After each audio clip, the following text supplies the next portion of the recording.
Hello everyone, Mr. Hisner here, and today we're going to continue on with our proportionality. Now, we this time are going to leave the realm of triangles,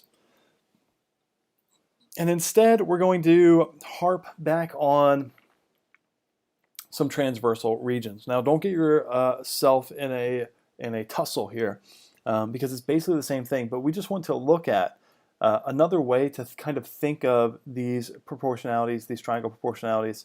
And in fact, what we find to be true is actually that there are more ways to think about this than we originally thought. So notice that I'm just going to zoom in on this figure here. So notice that I can kind of extend these lines because lines go on forever and ever, right? So what I'm going to do is just extend these lines. Notice that this is a triangle, right? This is a triangle.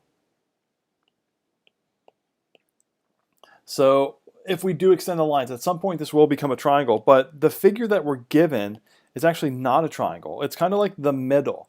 And so what are we doing here? Well, notice how in our other examples there was only one line kind of crossing each of these. So what this is saying is like, okay, well, what happens if we just make another one, right? And then instead of examining the other two sides, we're just going to examine these four segments, and we're going to leave these yellow ones kind of out of it, right? We're not even going to consider those. However, what we find works nicely with what we already know. We find that if three or more parallel lines intersect into a transversal, then they cut off the transversal proportionally.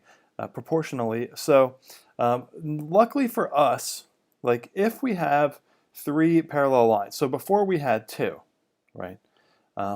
If we have three now, what we're saying is that, okay, if we have three, then what we had before still holds. We still have that segment AC over segment CE will be equal to, no, not segment, this is just their measures.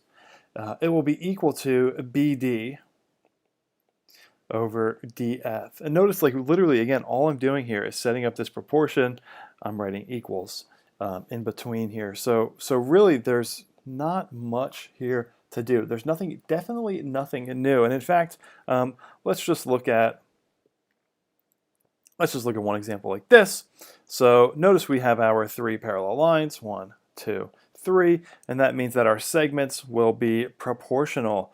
And so we'll need to take 28 over some value is equal to, well, what, 31.5 over x. And notice how I'm just really just very straightforward slapping these together.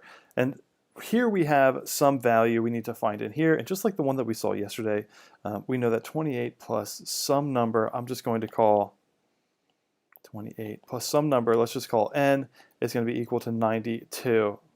And so what do we have to do? Well, we just have to subtract the small part from the whole thing to find our missing value. And we find that this part in here is actually 64 units. And so that's a 64. And then we just need to cross multiply and divide. So we find this is 28x is equal to 2016, and x is equal to 72. So again, basically nothing new here. That's why when I started this, I said, you know, if you're not comfortable doing this stuff yet, you should get comfortable soon, because it's all we're doing. And in fact, I think that once we see these properties and we look back at the work that we did last week, or the topic before this in similar triangles, a lot of it will start to kind of fall into place and make a lot more sense. Thanks for watching, guys. Hopefully you found this insightful.